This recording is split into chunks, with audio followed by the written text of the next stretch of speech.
Here I am again, gang, on another voyage of discovery, this time with the tarot. Not that this is new. My own deck of the tarot, the Revelation Tarot, has been published and selling across the world for about 12, 15 years, something of that nature. So from a getting out there point of view, this is not new. But a lot of people who see me just as a yoga teacher or a teacher of yoga teachers are distressed and dismayed about this new part of my life. I must say to you that from my point of view, there isn't any difference.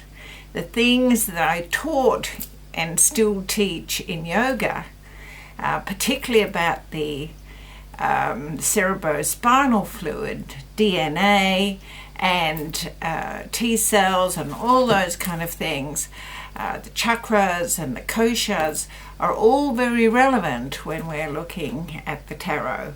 And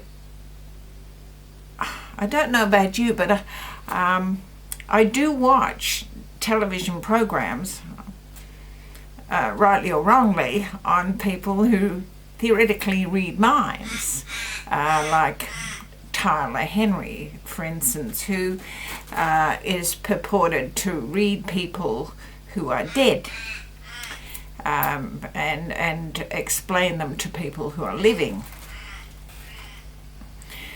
From my point of view, I'm still exploring that. I love Edgar Cayce, and Edgar Cayce went into a hypnotic trance, laid down, and he traveled to where people were in his mind. And you can read the various steps he took to do that. And I'm not sure that he was doing what he thought that he was doing, any more than Tyler is reading dead people. From the point of view of the cerebrospinal fluid, it is being explored as we speak, that the DNA could be another word for the Akashic records. So all your history for all of your life could be there in those, in the DNA. And because the DNA is an energy as well as a something, that energy, we are exploring how far out it goes. Now, there's no question at all that there is an energy that emanates from our body. You can look at Kirlian photography to discover that. But how far out it goes, well, that's a different thing altogether, and being able to access it, that is perhaps what we're looking at when we look at somebody's work like Tyler Henry's, for instance, that he is accessing laid down patterns in the DNA. Can he change those patterns? I don't know. Can you change those patterns? Well, I think so. And so when we're talking about the tarot, we're not just talking about something woo out there. We're talking about koshas, we're talking about chakras, we're talking about DNA, we're talking about the cerebrospinal fluid, we're talking about T cells. The list goes on, and none of that I've just spoken about is outside a scientific realm. It's just another way of expressing it. Maybe in years to come, what we're doing will seem very natural and ordinary. And you can hear the cat, can't you? I forgot to put the cat away. She's such a natural part of what we do now.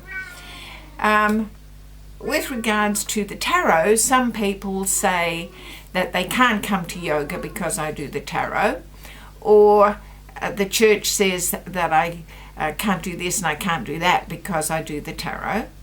They have also told me that they can take my money. That apparently, even if I make the money by doing tarot, that doesn't seem to be an imposition at all. It's just that they'd rather not I not do tarot. Well, they're going to be disappointed, firstly, that I'm going to do the tarot, and secondly, that I will turn up. Unless they put a fatwa on me, and then they still might turn up. When I started to do yoga, I spent a couple of years, or probably 18 months, where people were sending me death threats.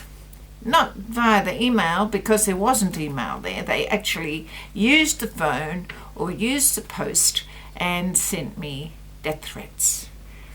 I decided that I wouldn't pay attention to that then, and so I'm not paying attention to fatwas now. I really like doing the tarot. I really like doing my yoga. I do it in the way that I believe in, and thank you for all those out there that are concerned about my spiritual welfare, but I'm not going to do it your way. So that being said, let's talk about my way. Now, my way of using tarot and pendulum and all that kind of thing, it's based in historical work, and everybody uses it slightly differently. I have a series of pendants I think I've shown you before, but my favourite is this one. Okay, it really likes me. It vibrates when it sees me, and so yes, I like this one. This was given to me by a guy that I really loved to work with. He employed me for some time, a number of years, and came to a sad end. But I have this, which reminds me of him and connects me to him from time to time, although he's not my primary guide. My primary guide is someone called Nadoyan.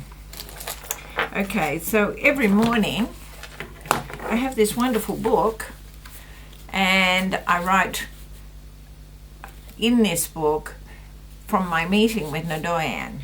I talk to him throughout the day. I talk to other guides throughout the day. But with Nadoyan, I have a formal meeting in the morning to discuss what is being done for the day. I find that works the best for me. You can do it whichever way that you like.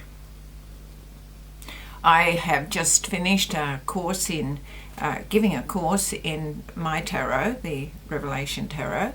And when we do my tarot, we also look at dowsing, we look at the pendulum work, we bring in other methods of divination, because everything is the one. You know, there's no, oops, I do yoga, therefore I can't do this, or I do tarot, therefore I can't do yoga. It's like people who ring me and say, I want to do yoga, are you a Christian? Hello? And I say, well, I've got a full-size statue of Jesus on my back veranda. And they say, oh, well, that's good then, we can do yoga.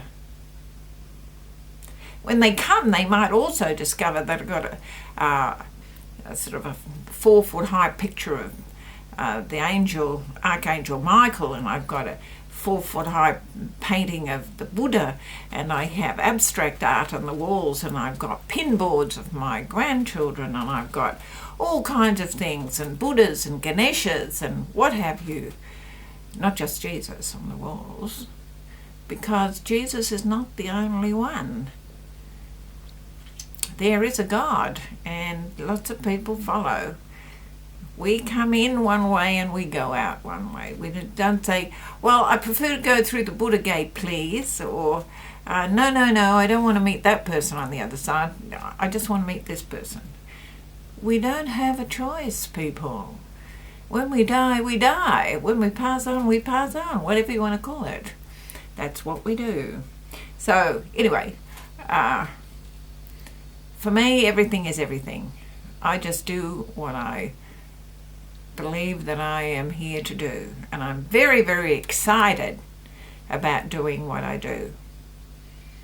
Very excited about doing what I do. So I hope you join me on the journey.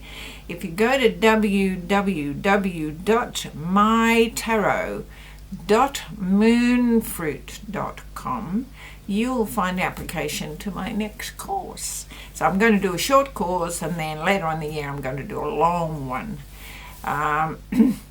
And it's good. And just as an aside, I don't know whether you remember, I did a rather nice angel painting. I like angel paintings. And I turned it into a tarot board. See that? You can see that?